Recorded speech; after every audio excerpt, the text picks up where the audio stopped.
Boa noite, meu povo! Boa noite! Sejam todos, todas, muito bem-vindos, muito bem-vindas a mais um momento danado de bom para falarmos sobre literatura, para falarmos sobre Câmara Cascudo, um grande nome aí da literatura nordestina.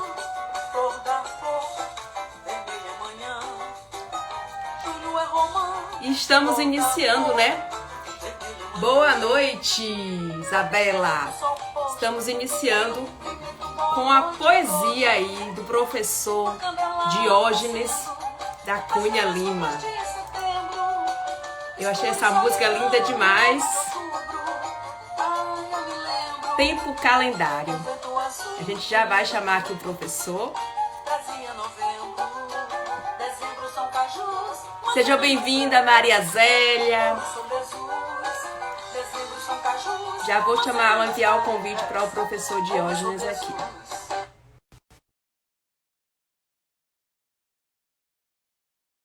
Convidá-lo. Deixa eu botar essa música aqui, que é muito linda essa música. Eu vou botar o volume menorzinho aqui.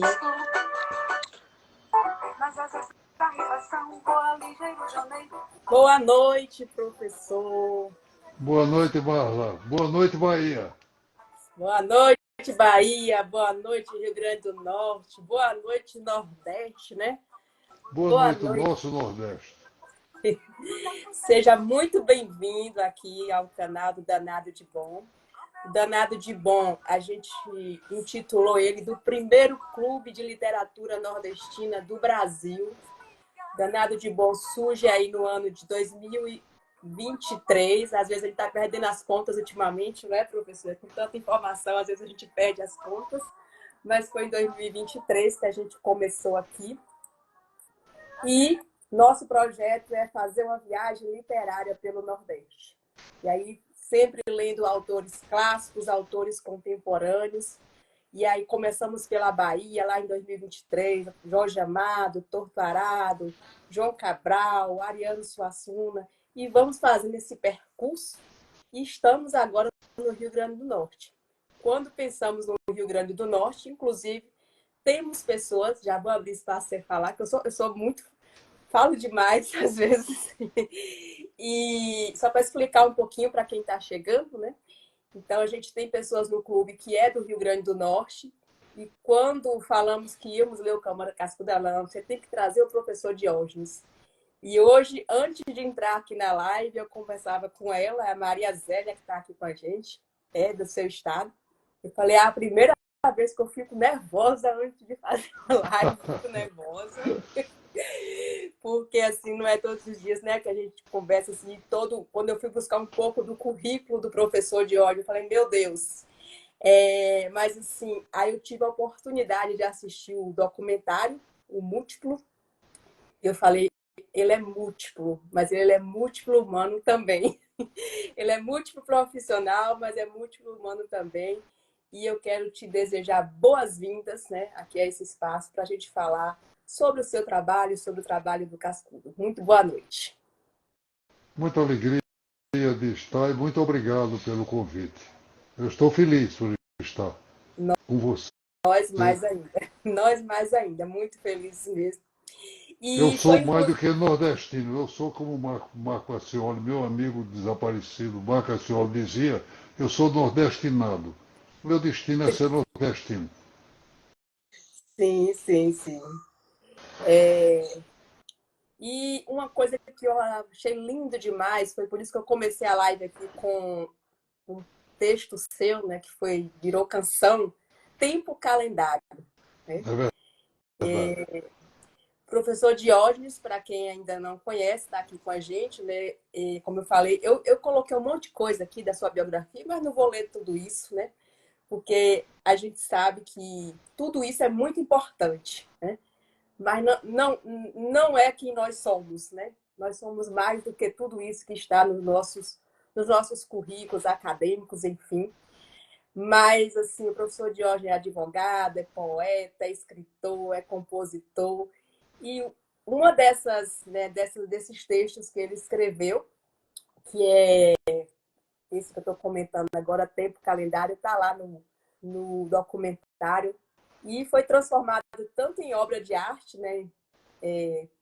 Acho que foi paraibana, uma artista paraibana, e também essa canção. Então, queria começar perguntando para você como foi. Fala um pouquinho sobre esse texto, que me encantou demais. Eu me encantei com este texto porque eu gosto do tempo. O tempo para mim é uma presença. E então eu fui vendo que havia umas características de cada mês e tentei dar com rápidos poemas de tercetos, tentando mostrar as características de cada mês. Uhum. E acho que fui feliz algumas vezes na apresentação, né? Sim, ficou Você vê maravilhoso. que, porque são textos pequenos que têm emocionado. Já houve, além disso, foi levado para escolas e foi cantado nas escolas, o que me agrada muito de ver a meninada Sim. trabalhando um texto como esse. Boa noite, é o professor também, Eliassim Fidelis, é um autor da Bahia, né, de Salvador. A gente está falando de um livro dele aqui no nosso, que a gente também faz esse papel de divulgar a literatura dos nossos autores nordestinos, de autores nascidos no Nordeste, nasceu em qualquer lugar do Nordeste, escreveu, a gente está aqui para falar. E o Eliassim, ele tem um livro maravilhoso, o título é Entre Pedras e Cactos, que eu comecei a ler ontem e já me encantei assim. Porque eu também, né, eu digo para ele, eu vivi entre pedras e cactos, né, venho do sertão mesmo, desse Nordeste aqui, e tanto o título quanto a, a história mesmo começou a me envolver. Falei, ó, muito bom livro, eu tô lendo agora, então para poder ressaltar aqui a chegada do escritor, dentre as outras pessoas que estão acompanhando a gente. Mas nós estamos aqui hoje para falar mais especificamente, né, sobre o Câmara Cascudo, e a gente estamos lendo o livro dele, que é um livro de contos tradicionais do Brasil. A gente lê, comenta, né, faz o nosso movimento também mais íntimo também com o grupo. Enfim, mas além de biógrafo do Câmara Cascudo, a gente sabe que o senhor foi amigo, né, discípulo do Câmara Cascudo, e ainda lá no filme, no documentário, você falava um pouquinho sobre isso, né? Quando você chegou a Natal com 13 anos, né? E foi encorajado a procurar o Câmara Cascudo. Como é que foi isso? Qual foi a primeira impressão que você teve? Eu vou chamar de você, bem espontânea assim, Por eu vou dizer favor. isso. Como foi esse encontro com o Cascudo, as Meu primeiras pai, meu impressões? pai, meu pai era um pequeno comerciante do interior, em Nova Cruz, a minha cidade, e era um leitor compulsivo. Lia tudo. Eu dizia que era do Almanac Capivarol a Shakespeare. E tentava colocar na nossa cabeça. Como eu gostava e comecei a fazer poesia aos 8 anos, fiz os primeiros poemas, naturalmente rimando tostão com botão, com caminhão e por aí. Mas comecei a ouvir os cantadores de feira. E aquilo me encantava mesmo, porque eram improvisadores, era um trabalho bonito que eu ia para a feira para ouvi-los. Então, quando eu vim estudar em Natal, aos 13 anos, meu pai disse, olha, em Natal tem o rio chamado Luiz da Câmara Cascudo. E o resto é tudo riacho. E eu atrevidamente fui à casa de Câmara Cascudo, menino, e havia uma criada que depois participou do livro, chamada Anália. Ela toquei a campainha, ela me veio. O que, é que você quer, menino? Eu quero conversar com o Câmara Cascudo. Não, professor, doutor Luiz, ela chamava doutor Luiz, está muito ocupado, não vai poder recebê-lo. Não, mas vai dizer, eu vim de Nova Cruz para conversar com ele, meu pai mandou. e faça o favor de dizer a ele que eu estou aqui esperando, e só sai daqui quando conversar com ele. Ele, Interessante esse. ele desceu as escadas do sobradinho em que ele morava e veio me receber. Então, maravilhoso de contato. Ouvi as histórias, eu falei sobre os cantadores, ele ficou encantado que o menino se entusiasmasse por isso. Me deu chocolate, sonho de valsa, Uhum. que depois ele descobri que ele guardava numa gaveta e trancava de chave para ninguém tocar no seu chocolate dele. Isso muito depois. Mas depois ele me deu uma coisa de índio que ele tinha recebido, que ele recebeu um índio e conversou em Tupi, Uhum. que ele estudava também Tupi. Ele era poliglota, poliglota não, ele era versado em muitas línguas, porque ele falava com dificuldade. Por exemplo, ele, o primeiro tradutor de Walt Whitman no Brasil, foi ele, mas ele escrevia, ele era autodidata. Então ele tinha dificuldade. Ele traduzia do alemão, do francês, tupi, mas era autodidata. Então Uhum. tinha dificuldade, não era para conversar, Uhum. mas tinha o jeito bacana. Era um homem feliz. Tanto que o meu livro sobre ele, que está na quarta Maravilhoso. edição, é Câmara Cascudo, um brasileiro feliz. Um detalhe, Maravilhoso o título. quando eu levei para ele estava completando 80 anos, e eu frequentava a casa dele, eu passei 20 anos, diariamente eu ia, ou quase Uhum. diariamente eu ia lá. Quando terminava o meu expediente, coisa de 6 horas, eu chegava lá e ele me recebia. Recebia de braços abertos, brincando geralmente comigo, que ele gostava de brincar. Ele fazia de braços abertos, dizia: Diógenes da Cunha Lima, uma cunha forte e uma lima doce. Isso Maravilhoso. era a saudação original. E conversava comigo até que ele dizia: agora vai baixar no outro terreiro. Ou Eu seja, vai tinha que para sair, casa. vá para casa que ele ia estudar. E ele estudava a noite inteira. Amanhã ele dormia pela manhã, já amanheceu o dia. Ele estudava, escrevia, estava produzindo neste horário. Quando não ia para a farra, que ele era também boêmio. Uma figura. Tem que ser um pouquinho, né, professor? Tem que ser um pouquinho. Era, Boêmio tem que ser um pouquinho. não percebi o que é. Eu falei assim, o senhor disse que ele era um pouquinho boêmio. Eu falei, tem que ser um pouquinho. Mas era um pouquinho com coisa de simpatia, porque a mulher dele, as filhas e as netas hoje, que tomam conta da casa dela, são maravilhosas, não aceitam muito a boemia exagerada dele, que era mesmo, era um farrista. Era um farrista. E brincava, fazia coisas extraordinárias o tempo todo. Ele aqui tinha um cabaré famosíssimo chamado Maria Boa, e ele dizia, eu fui visitar, uma vez ele me contou, eu fui visitar as meninas de Maria. Obviamente no sentido antropológico e sociológico. Uhum. As meninas de Maria, sim, elas falam e dizem coisas que ninguém espera. Elas têm, por exemplo, uma vocação, isso ele brincando comigo, ele tem uma vocação para o grego em detrimento do latim. O que é isso, professor? As meninas de Maria, pois é, nenhuma delas fala em esperma. Sempre diz gala, que é branco e grego. E era assim, esse jeito.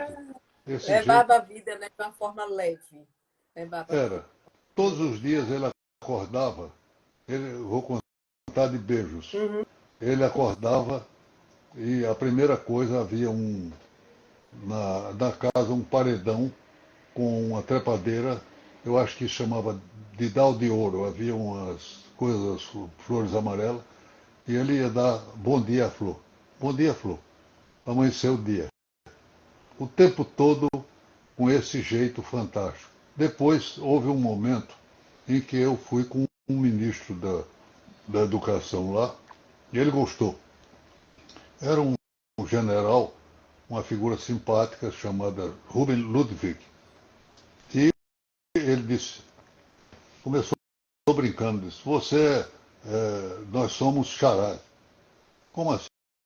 Nós só temos o mesmo nome e tal, você é Ludwig, é Luiz, eu sou Luiz e tal.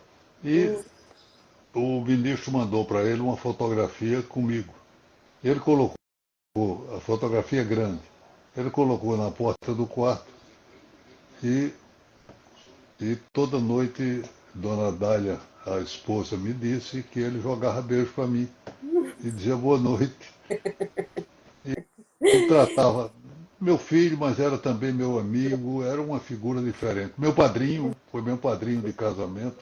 Eu casei em João Pessoa, ele foi lá me dar a bênção. Foi meu professor na faculdade de Direito. E ele sim. talvez tenha notado, começou a nossa ligação, o seguinte, eram seriados o curso de Direito. 5 anos. Ele dava aula de Direito Internacional Público no segundo ano. E quando eu soube, eu estava no primeiro e assistia às aulas dele. E queimava as outras aulas. Depois, no terceiro, eu ia assistir novamente. Ele notou que havia um aluno que estava sempre presente às aulas dele. E ele não repetia aula. As aulas dele eram de tudo, literatura, folclore, poesia, o que ele queria. E no meio, claro, um pouco de direito, mas um mínimo de direito. Muitas vezes ele, por exemplo, ele falava sobre direito tupi. Isso dava um impacto na gente. A relação da guerra, a busca dos tupis que lutava com os tamoios porque vinham aqui em busca do caju na época de dezembro, e coisas assim, absolutamente diferente do comum das aulas. E aquilo me encantava. Aquilo era um prêmio para mim e eu via as aulas dele. E ele, a partir daí, me elegeu como um aluno predileto. Não tenho nenhuma dúvida, e talvez é muita pretensão dizer isso, mas certamente as netas que assistiram de certa forma viram qual era o carinho, a forma que ele trazia. Era um filho adotivo. Também era eu que ia buscar o dinheiro dele no banco, porque ele não confiava em banco. Quando depositava a aposentadoria dele, eu tinha que retirar. Ele disse, deixa um pouco de dinheiro para não encerrar a conta. E guardava o dinheiro, colocava num plástico, jogava por trás dos livros, e quando chegava alguma coisa ele abria. Ele não sabia muito o que era dinheiro, precisava pagar alguma coisa. Ele tirava assim, abria as mãos e fazia. Mas também levava a carta dele para correio. Ele selava cartas, ele comprava selos em quantidade no correio, e como ele mandava, se comunicava com escritores do mundo inteiro, de vários lugares, ele selava a quarta e apenas me entregava para eu deixar no correio. Já pronto, com um endereço, tudo direitinho, bem feito. Sempre uma brincadeira. Uma vez eu encontrei uma carta de um professor, levei uma carta, professor, essa carta para a Índia, se eu quero saber se lá se usa cafuné. Pronto. Era o Boa. tempo todo com esse jeito. E mandava, às vezes, 10 cartas de uma vez para os Estados Unidos, para a Espanha, para vários lugares. Havia muitos amigos em Portugal, ele passou um tempo visitando, porque ele fez um trabalho com outro autor português chamado Grande Fabulário do Brasil e Portugal. Ele passou meses em pesquisa local, porque ele precisava, era o jeito dele, ele só acreditava em pesquisa que ele visse, participasse, estivesse presente. Um outro fato que eu posso contar, ele, Assis Chateaubriand era encantado por ele, veio a Natal, pedi para ele fazer uns ensaios. Era o ensaios sobre ele queria charuto, jangada e, sobretudo, sobre alimentação brasileira. E Cascudo disse que não podia fazer sobre alimentação porque não poderia, porque ele conhecia bem a alimentação europeia, portuguesa, conhecia da indígena no Brasil, mas não conhecia na África, não ser de leitura. E Chateaubriand pagou a passagem para ele ir fazer a pesquisa. E ele foi para lá, e aí saiu esse monumental livro, A História da Alimentação no Brasil. E ao lado ele escreveu um Made in Africa, com outros assuntos correlatos da sua viagem. Era É, assim um pesquisador. Eu disse, professor, o senhor traduz, como é que o senhor traduz? Ele disse, olha, só traduzo quando as traduções existentes são insuficientes. Ou seja, ele examinava as traduções várias quando ele queria um autor. Ele era apaixonado por Goethe, o alemão, e, mas ele traduzia, ele fazia às vezes o seguinte, ele conferia as traduções aqui, conversava com brasileiros que sabiam bem alemão, às vezes com alemães, depois ele podia admitir que podia traduzir. Era muito rigoroso, mas muito rigoroso nas pesquisas e no trabalho dele. Tanto que os autores brasileiros são geralmente contestados. Cascudo dificilmente é contestado. voltando à história do chocolate, vou voltar à história do chocolate aqui, porque quando eu li sobre isso, quando o senhor falou também sobre isso, eu fiquei refletindo sobre a simplicidade desse ato, né? A simplicidade, entre aspas, que mostra um tanto dessa coisa do humano, né? Do humano do Câmara Cascudo, nessa recepção que ele fez a uma criança, né? Na época você tinha 13 anos de idade. Ah, ele E, recebia qualquer menino que chegasse lá, que quisesse falar com ele, e autoridades. De vez em quando chegavam figuraços, presidente de república, ministros, escritores importantes como Jorge Amado, uhum, Gilberto Freire. Jorge Amado uhum, gostava muito dele, deu um depoimento sobre ele mais fantástico que se possa imaginar. Muitos outros, Gilberto Freire, Guimarães Rosa, escrevia correspondência com Carlos Drummond, Manuel Bandeira.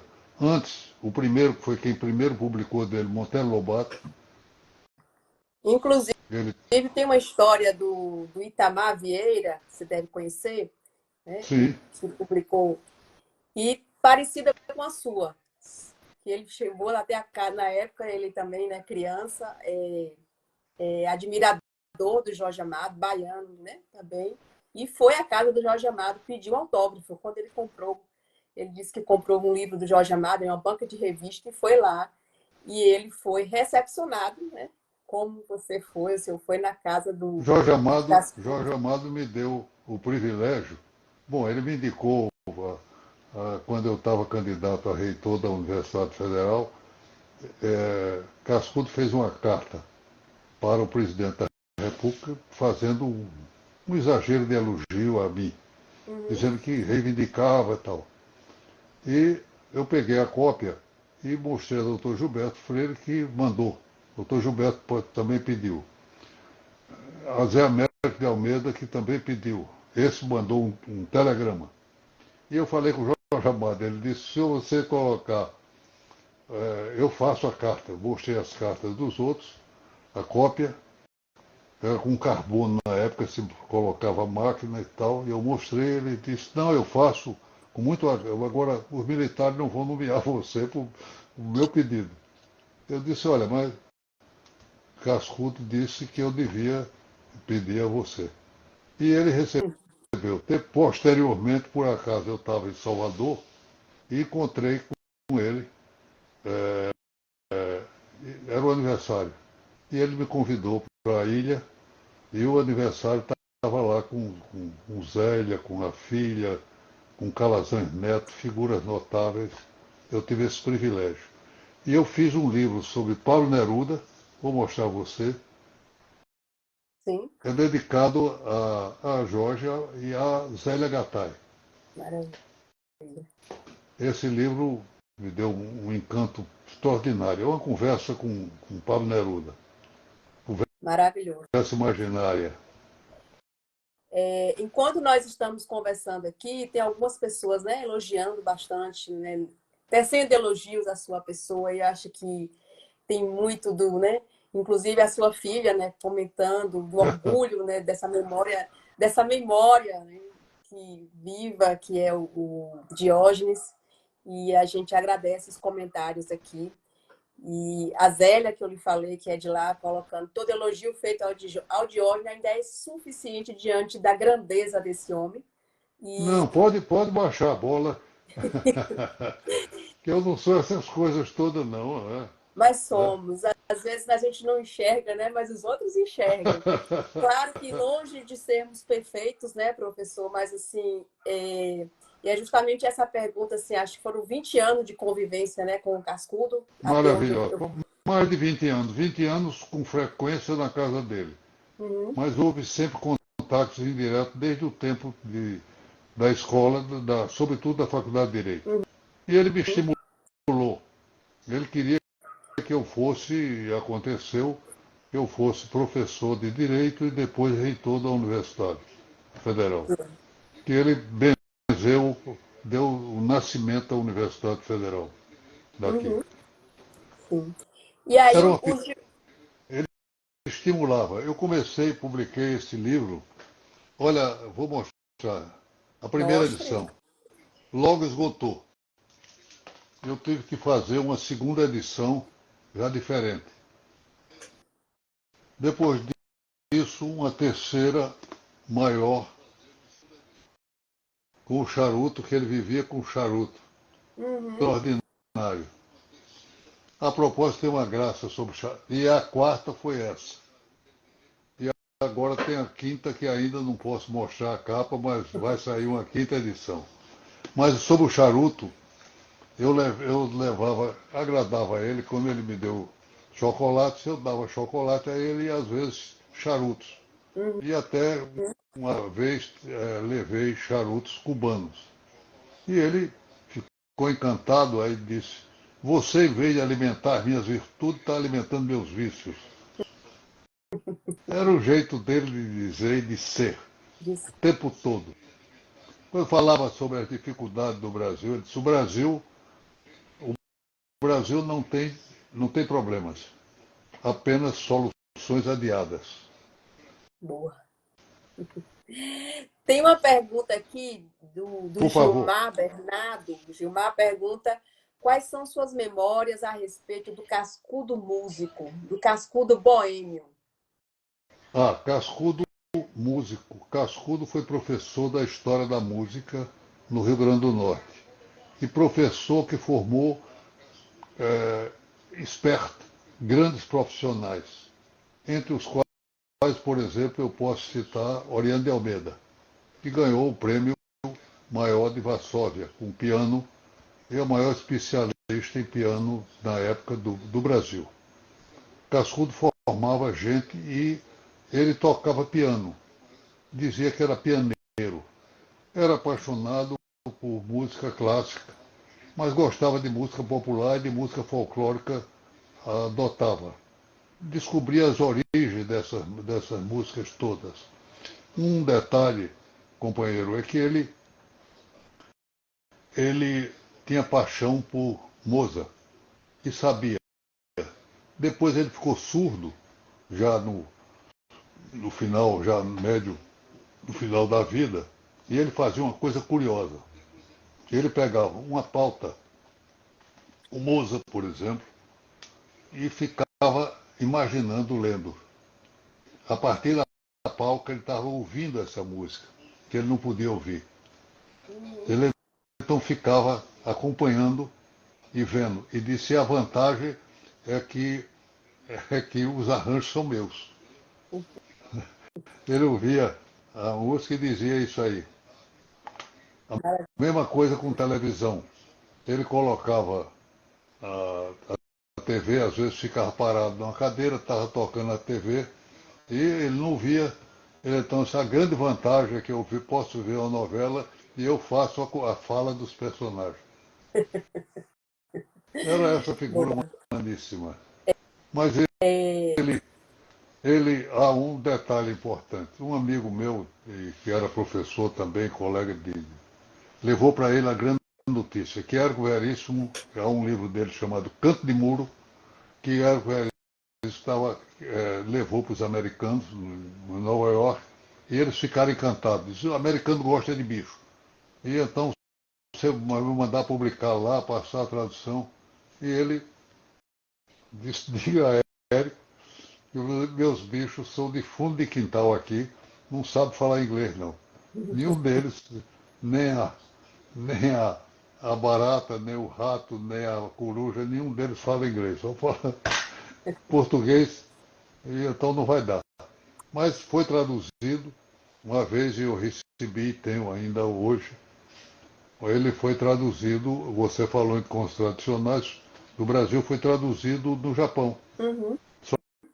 Só se vê Luiz da Cama Cascudo, o resto é os caracteres da língua japonesa. Mas a mesma coisa foi, na França também foi traduzido este livro.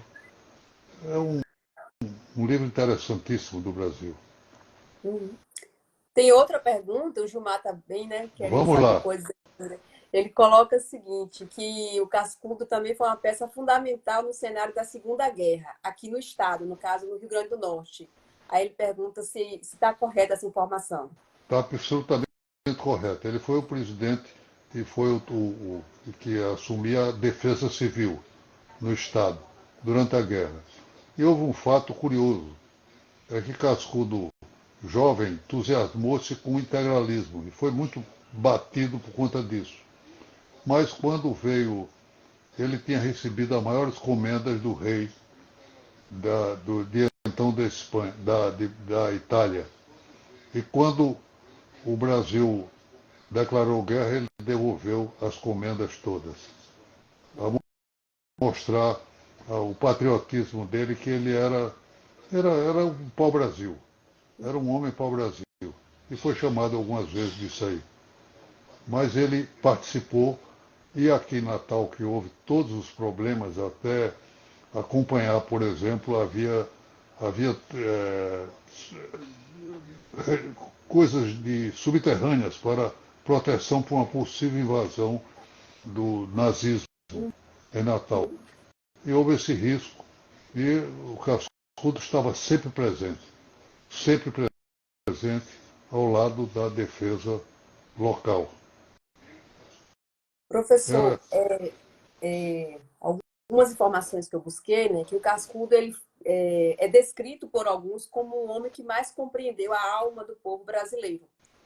Na sua eu acredito, visão, como foi que a pergunta é na sua visão, qual foi a chave, né, para porque, Cascudo alcançar essa porque profunda compreensão? a única coisa que ele me chegou a dizer, que o que ele queria na vida era a compreensão do que era o Brasil, o que é o brasileiro. E se você examinar a obra dele, diferente, por exemplo, de uma obra de Paulo Prado ou de Gilberto Freire, que focou num ângulo, Cascudo focava em vários. Então ele tem, por exemplo, para entender o que é o brasileiro, ele fez a alimentação no Brasil. Para Uhum, entender a religiosidade, a religião do povo. A religião do povo. Para entender os costumes, as superstições, ele escreveu sobre costumes, superstições e costumes. Escreveu sobre mitos, sobre lendas, tudo aquilo que conforma a alma do brasileiro.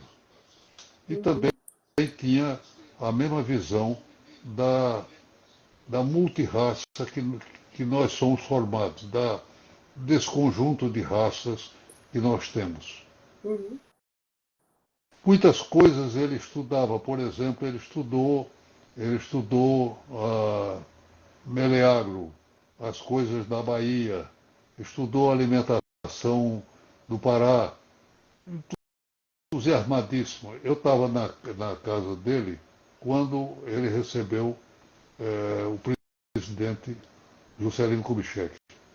E ele conversou, contando a Juscelino lendas e histórias de Minas Gerais. Era uma visão enciclopédica do Brasil que ele Uhum. tinha um encantamento total. Ele era um patriota legítimo, desse íntimo, Uhum. do jeito que ele. Diante de tudo que, né, que o senhor trouxe até aqui, do que a gente já conhece sobre Cascudo, é inegável a relevância, né, de Cascudo para a literatura, né, brasileira e fora do Brasil. Mas eu fiquei pensando, porque eu venho da área também da educação, né? Então, eu fico numa linguagem bem chula, assim, às vezes pensando, poxa, como é que esse legado todo tá sendo trabalhado com as novas gerações, né? Muito Porque a pouco, gente sabe. muito pouco. A propósito, eu fiz com minha filha é professora e diretora de uma escola bacana. Eu fiz com ela um livro chamado Cascudinho, um Menino Feliz, contando a história dele. E esse Uhum, livro circulou pelas escolas do Rio Grande do Norte, também do Brasil um pouco, porque foi uhum, editado em São Paulo por uma editora que se dedica à educação e espalhou-se um pouco mais em São Paulo. Mas também é muito pouco. Alguns livros de Cascudo foram publicados pela USP. Então uma, há uma certa.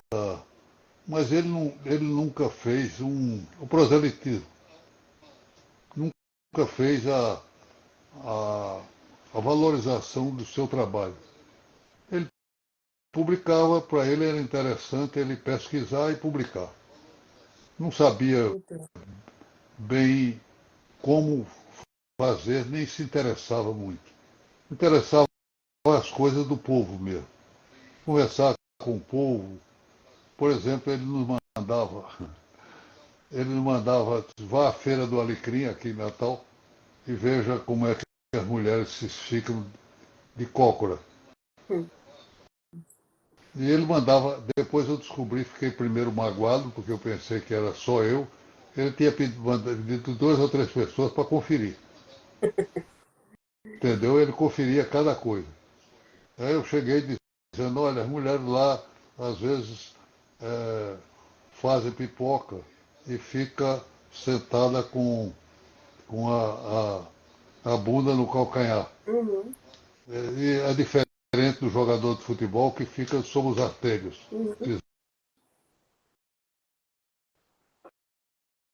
Tá me ouvindo? Eu não estou ouvindo. Ah, Ok, voltou. está ouvindo agora? Agora voltou, Voltou. voltou. Professor, só para poder a gente pensar um pouquinho mais sobre isso. Então, assim, eu vi que no Rio Grande do Norte vocês têm o Instituto, né? Voltado para a divulgação do trabalho do Câmara Cascudo. Me preocupa assim, essa questão, voltando a falar das novas gerações. Como você falou, o Cascudo ele não tinha esse, entre aspas, assim, interesse de que a obra dele fosse divulgada, pelo menos foi o que eu compreendi da sua fala.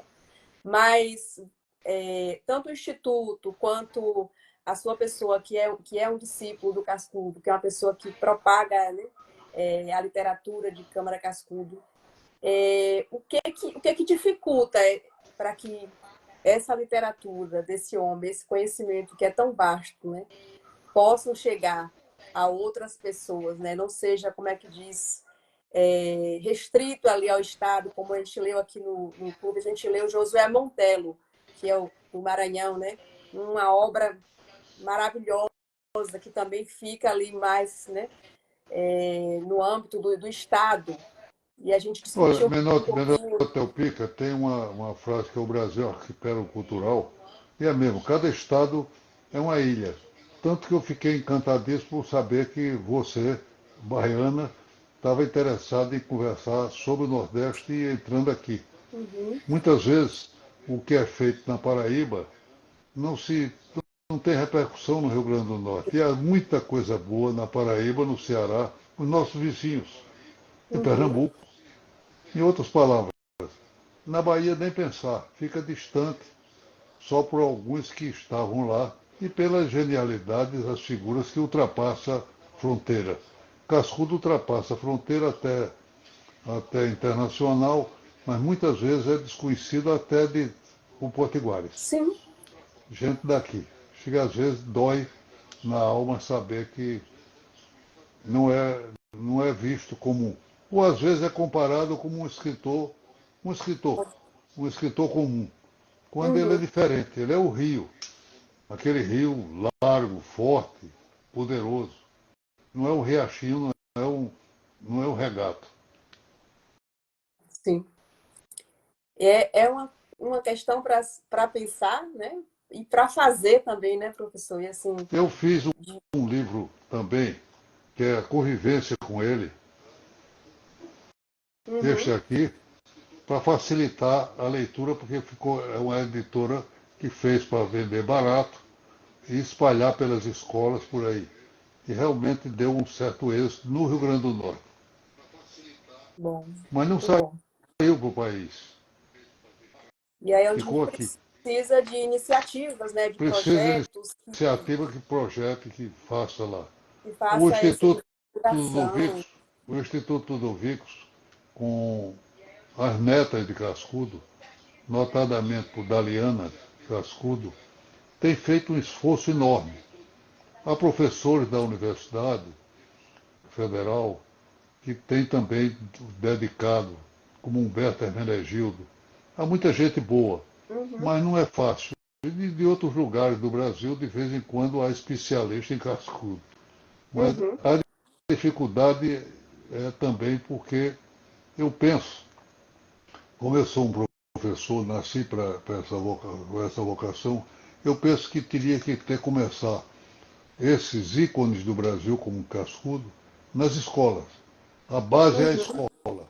sim. Depois se espalhe, depois a criança vai transmitir. Mas a Uhum. escola é que deve cuidar. E é uma coisa que está bem ainda distante da realidade das nossas escolas, não só Cascudo, como a literatura de uma forma geral, né? Falar de Sem literatura dúvida. ainda é uma coisa muito restrita. A gente tem dentro da programação da escola a literatura como algo à parte e menor ainda. Não é só a parte, mas é a Esse é o parte problema. menor.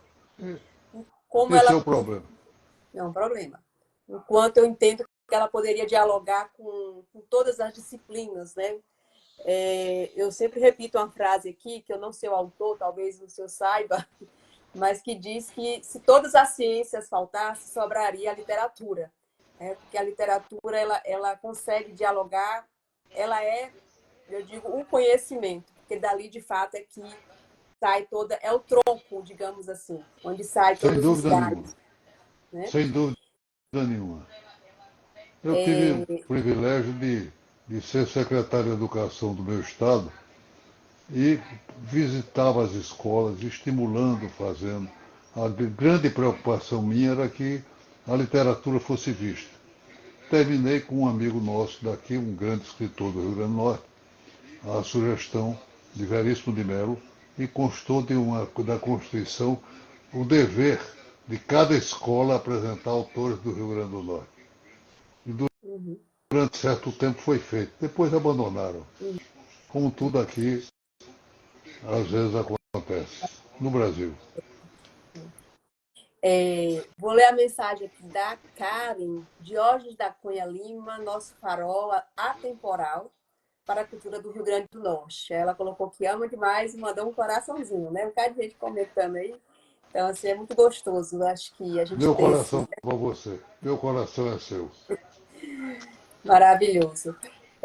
O senhor colocou há um tempinho atrás aí sobre que eu li que Cascudo começou a fazer medicina, acho que foi aqui na Bahia. É verdade. Depois Ele queria que fazer. ele viu. Ele queria fazer medicina, mas para ter um laboratório, porque na época para ter laboratório e fazer pesquisa era medicina. Verificou que não é e resolveu mudar. E Uhum. fez direito, dizer que era para ser chamado, para não ser chamado de seu, ser chamado de doutor. E o senhor colocou que teve o privilégio de ser Magda, eu estou aluno. preocupado porque eu não tive a cautela de, de colocar energia completa no celular, mas ainda dá para ir um pouquinho. Vamos, não tem problema não. Se caiu, a gente não tem problema, tá tudo bem.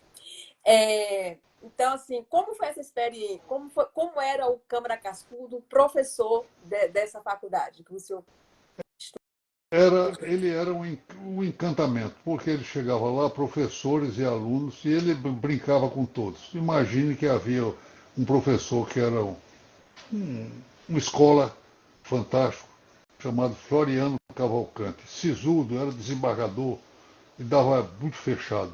E Uhum, Caçudo chegava, vem cá, Flor. uhum, Flor, que é Floriano, Flor, era o nome. Brincava uhum, com os professores, brincava com os funcionários, cada um.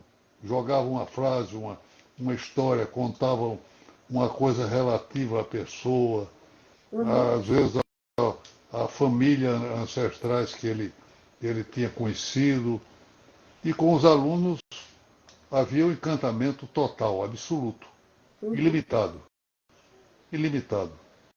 Ele era aplaudido frequentemente, mais do que aplaudido. Pensava todas as coisas fantásticas. De vez em quando havia um gesto bonito, por exemplo, havia um poeta da cidade, grande escritor, chamado Newton Navarro, pintor também, desenhista. Esteve na Bahia, passou um tempo com Caribé. Então, Newton leva para ele uma gaiola com um pássaro. E ele estava bêbado e tal, mas levou o pássaro. Cascudo, só você me dá uma gaiola, um pássaro? Não.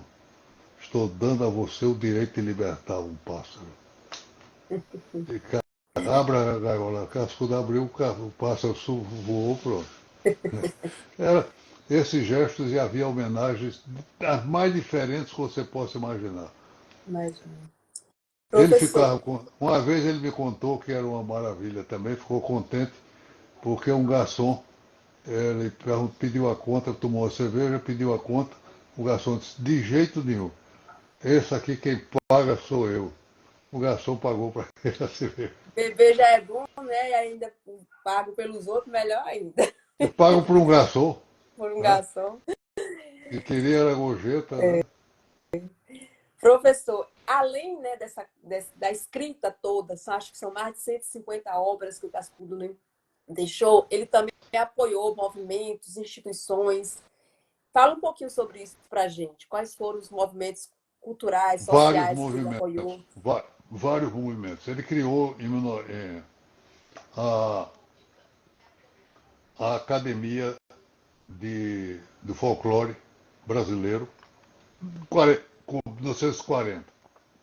Ele era ecologista, Uhum, apaixonado pela ecologia. Por exemplo,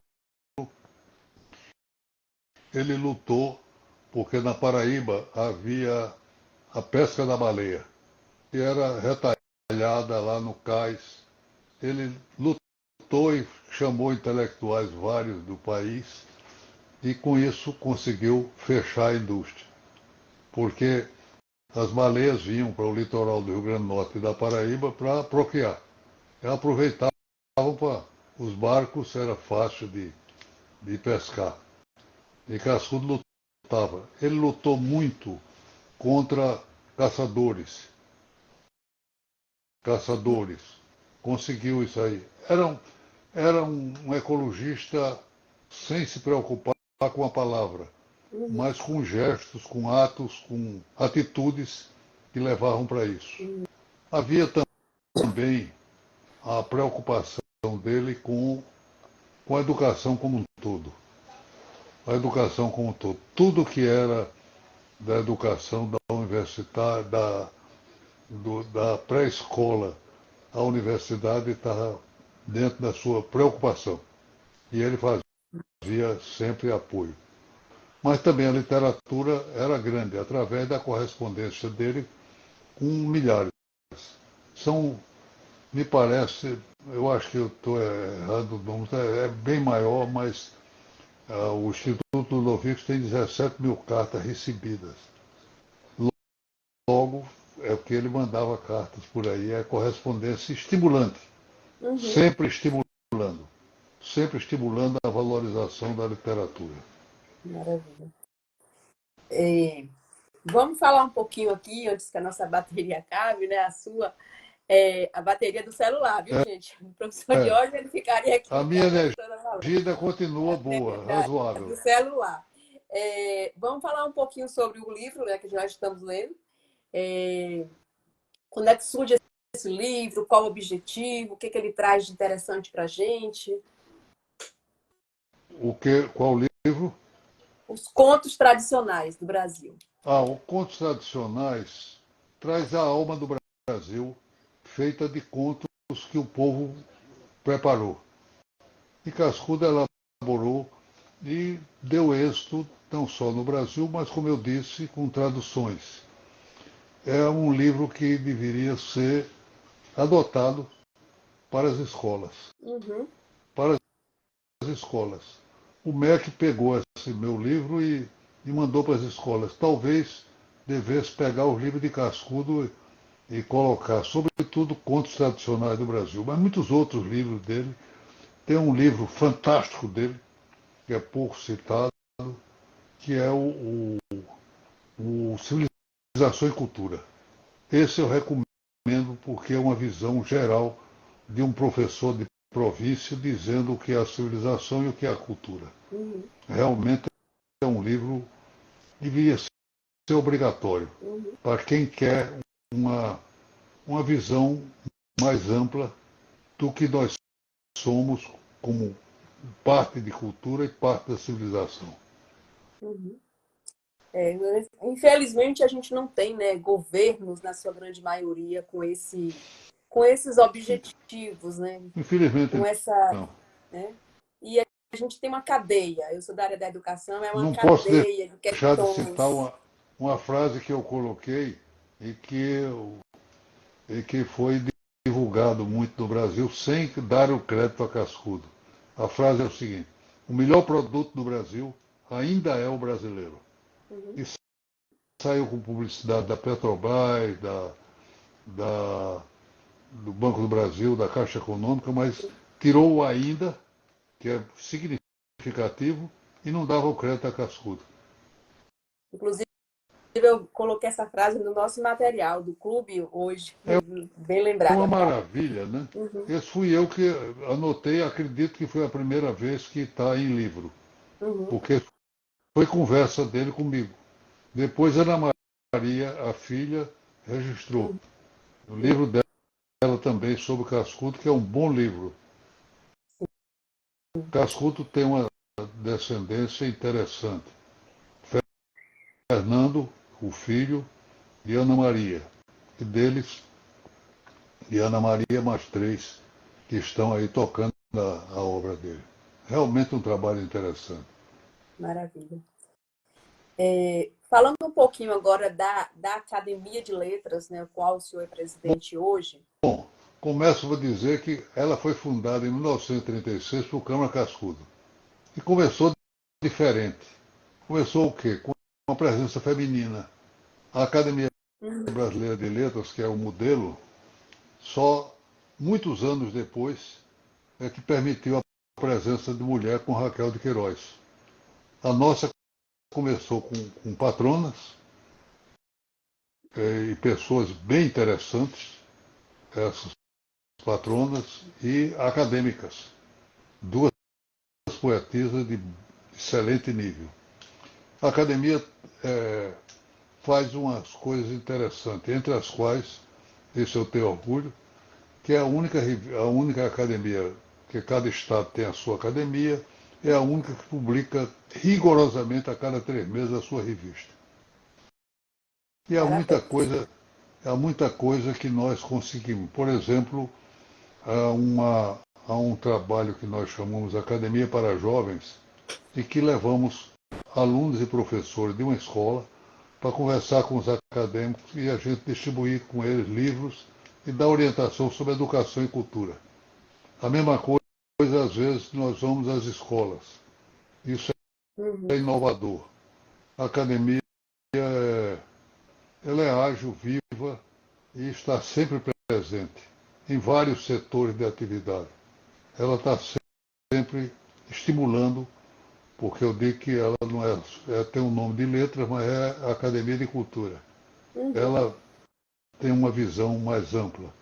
Então nós fazemos, por exemplo, exposição de artes plásticas, música, apresentação musical, sempre. Cada solenidade nós temos uma visão pianística ou com algum conjunto lá tocando. Ela estimula por todas as formas as artes, as belas artes, e está no meio norte-rio-grandense, eu estou muito orgulhoso. E tem só que fizeram uma maldade comigo. Eu já fui reeleito 18 vezes, de 2 em 2 anos. Então são 36 anos à frente da academia. Não é fácil. É mesmo? E os Não, problemas essa são. informação eu não sabia, não sabia.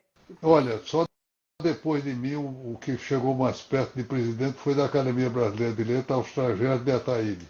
Mas eu já passei muito por ele. Em termos de tempo, Uhum. Uma na nossa. curiosidade que eu li sobre a questão da academia, aliás, não foi da academia, foi da universidade, né? Que você, o senhor, você, Não, troco, você, por favor. você e o seu irmão, né? Os Ah, dois foram reitores da Universidade Federal do Rio Grande do Norte. São os únicos irmãos do país que foram reitores de foram uma os mesma únicos. universidade. Realmente é verdade. É verdade. Daladier e eu fomos reitores da Federal. Mas Daladier gostou tanto que hoje é reitor de uma outra universidade, do UniRN. E continua sendo reitor. Mas, eu penso que foi a vocação do meu pai que orientou e da praticidade da minha mãe, que era uma pessoa prática, objetiva e queria que nós fôssemos professores. E a partir daí, no mínimo, reitor dentro da cabeça dela. E deve ter tido muito orgulho, né, professor, de Eu tudo isso. penso que ela se sentia feliz. Ela se sentia feliz. E eu tenho o mesmo nome que meu pai. Ela, então, que era apaixonada por ele, devia sobrar alguma coisa para os filhos. Com certeza.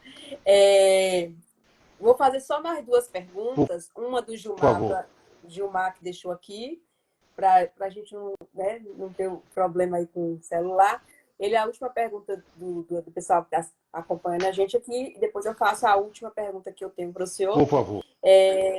O Gilmar pergunta: poderia comentar a amizade entre Oswaldo Lamartine e Cascudo?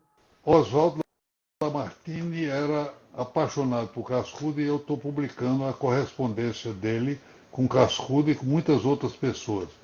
Oswaldo Lamartine, Cascudo chamava ele de Oswaldinho, era meu amigo querido também, um grande escritor, sociólogo, antropólogo, e Cascudo dizia que a cara dele era talhada em pau-ferro, porque era muito marcado pelo jeito. Cascudo ouvia ele e ficou encantado porque Raquel de Queiroz disse que só escreveu o último romance, Maria Moura, foi baseado e foi dedicado a Oswaldo. Mas havia muita ligação de Oswaldinho com Cascudo.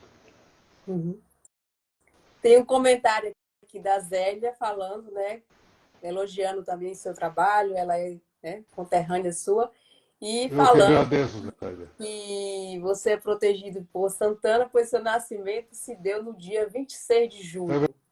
verdade. E eu ia me chamar Ana. Estava tudo preparado, graças a Deus nasci homem, mas fui consagrado a Santana. Minha mãe que era religiosa, disse que é minha madrinha. Eu E no fiquei Nordeste tem consagrado, muito disso, né? Do nome estar ligado à religiosidade. sem A gente tem uma dúvida. programação, A tem uma minha programação. programação, nascendo no 26 de julho, era para ser O Ana. Luiz Gonzaga foi receber o nome de Luiz graças a Santa Luzia, né? Nasceu no dia da Santa Luzia. A propósito, a minha filha, a Santa Luzia, meu pai fez uma capela com os amigos dele, uma igrejinha para Santa Luzia. Luzia, eu tive um problema de visão no menino. Uhum. Mas minha filha Karenina, que é arquiteta e está estudando direito, aumentando, ela nasceu no dia 13 de dezembro, dia de.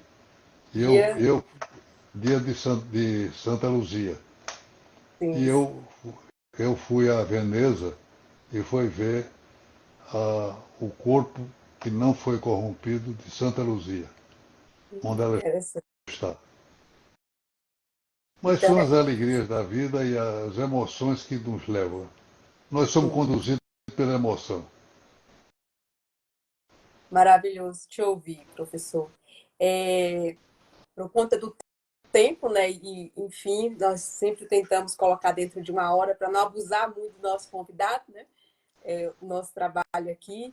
Aí eu queria que você falasse um pouquinho assim, qual, pra, qual a importância que você vê de iniciativas, clubes de leitura como Danado de Bom, na promoção, preservação da literatura e, sobretudo, dos autores do Nordeste. Não, eu estou encantado com o trabalho porque vocês existem. E penso que deveria ser feito isso em todo o país. Muitos outros clubes de leitura, de discussão literária pelo país. Agora, o Nordeste, que é uma civilização, nós somos uma civilização diferente, Uhum, característica, uhum, específica, e tem muita coisa para ser estudada aqui. uhum. Você lembrou alguns nomes do Nordeste, com Mariano, que eu conheci. Só uma brincadeirinha sobre Mariano. Jantando com ele, ele me disse que o Brasil é monarquista, todo monarquista. O que é isso, Ariano? História de monarquia, houve uma pesquisa aí, deu um mínimo de. Não, é porque você não percebeu. Mas veja, por exemplo, que não há presidente do futebol, é o rei. Quando uma mulher bonita é uma rainha, uma moça bonita uma princesa, um homem de decente é um fidalgo, e você mesmo é uma pessoa nobre. Brincadeirinha Mariano dele. é assim, pouco que eu conheci um pouco da obra dele, justamente aqui em Danado de Bom, é um contador de causos, né? Você fica parado ouvindo os causos dele horas aí. É uma maravilha, maravilha. Ele é uma pessoa fantástica. Pessoalmente também, Uhum, além de ser um homem espetáculo, era pessoalmente encantador, uhum, sedutor. sim. A propósito, ele veio menino para o Rio Grande do Norte, porque o pai de Oswaldo Lamartine, o pai de Oswaldo Lamartine, ele estava sendo perseguido, que era filho do governador da Paraíba, e estava sendo perseguido o governador do Rio Grande do Norte, que era também escritor, Juvenal Lamartine, trouxe a família para cá. E ele veio menino, por isso encantado com o Rio Grande do Norte, e fez amizade com o Oswaldo. Uhum. Gente, eu sempre digo aqui, professor, que cada pessoa, a gente tem todo esse material, viu, gravado, de todas as pessoas que já estiveram aqui com a gente. E assim, às Maravilha. vezes eu fico revendo, né? Revendo os momentos, porque cada um, eu digo que é mais danado de bom que o outro, a palavra. É A gente danado usa de sempre bom. a metáfora do danado de bom. Danado de bom é uma referência à música do Gonzaga, né? Porque acho que ninguém representa tanto o Nordeste Sem quanto o Luiz dúvida. Gonzaga. Né? E chama Danado de Bom em alusão justamente ao Gonzaga, essa metáfora que está em torno do nome Danado de Bom, e para dizer que, de fato, né, a gente tem cada dia colhido frutos muito bacanas. Eu digo que sempre sou eu quem mais aprendo aqui. Então, assim, cada live dessa, para mim, eu fico. Já tivemos lives aqui de 2 horas, porque não dava para parar, porque estava muito gostoso, assim, dialogar com os nossos convidados. Pessoas, O assim, dia muito hoje, bacanas. graças a você, o dia de hoje para mim foi danado de bom. Ai, que maravilha, que maravilha. Muito bom. Então, assim, essa coisa, eu sempre volto lá à história do chocolate, né? Essa simplicidade da vida é que faz a vida, de fato, ter sentido. Então, assim, quando você traz o Cascudo como um brasileiro feliz, A gente vê que muito dessa felicidade dele estava aí na literatura, no conhecimento, nas coisas que ele desbravava o tempo todo ali através do seu olhar atento para a escrita, para o texto. Então, assim, é para isso que a gente está aqui, né, para trazer isso. E eu digo que a gente ainda está só começando, está começando mesmo, porque a ideia é que isso se espalhe, né? Que o Nordeste, a gente tem lives aqui coletivas, coletivas de autores do Nordeste, desculpe, do Maranhão com a Bahia, com o Rio Grande do Norte. Então a gente faz essa mistura boa, esse caldeirão bom, que é o danado de bom, para poder justamente fazer esses autores, gente, serem conhecidos, né? A gente tem o tempo todo gente escrevendo. Alguém falou em uma das lives que hoje a gente tem, acho que 2 a 3 segundos, um livro é publicado no Brasil. Né? Mas quem Deixa, está lendo? deixa eu lhe dar uma sugestão. Para mim é uma figura notável de Nordeste e do Brasil, que é Zé Paulo Cavalcante, Recife. Lembra o nome dele que vale a pena. Zé Paulo, além de causas, de coisas, ele é hoje um autor mundial, mas daqui, menos no Nordeste, que ele tanto merece. Uhum. E ainda me permito lembrar um outro talento extraordinário, que é Vigílio Maia, do Ceará. Virgínio, Vigílio Maia. Os dois, Vigílio, o primeiro é da Academia Brasileira de Letras, da Academia Pernambucana de Letras, Zé Paulo Cavalcante, e Vigília da Academia Cearense de Letras. uhum. Pode Aliás, deixar. curiosamente, são 3 irmãos da academia lá. Vamos E tudo atrás. Maia, Se ok? eles forem tão receptivos quanto o Diógenes, com certeza vai mostrar aqui. Eu acho, são É, ideias para sim, jogar aqui o Nordeste, juntar esse Nordeste todo. sim, Tá sim. bom? Pronto. Professor, muito obrigada. Né? Eu é que agradeço a você muito e a todos os que participaram desta live, que é realmente encantadora. Muito obrigado mesmo. A gente, Disponha sempre de mim. a gente não tem palavras para te dizer gratidão, gratidão, gratidão e que essa memória aí e está sendo, né, muitas escritas. A gente pode falar em outro momento sobre toda a obra também do Diógenes, né? Sei que tem muita coisa para falar. Hoje a gente tinha um foco, né, que é falar das memórias do Cascudo, mas a gente pode ter outros momentos, caso seja do seu interesse, tá Foi bom? Que Deus te muito prazer. abençoe, todos os santos, Um beijo para você. tudo de bom na sua vida, para você, sua família, e para o Rio Grande do Norte, Nordeste, para todo mundo. Um Um abraço, gente. abração.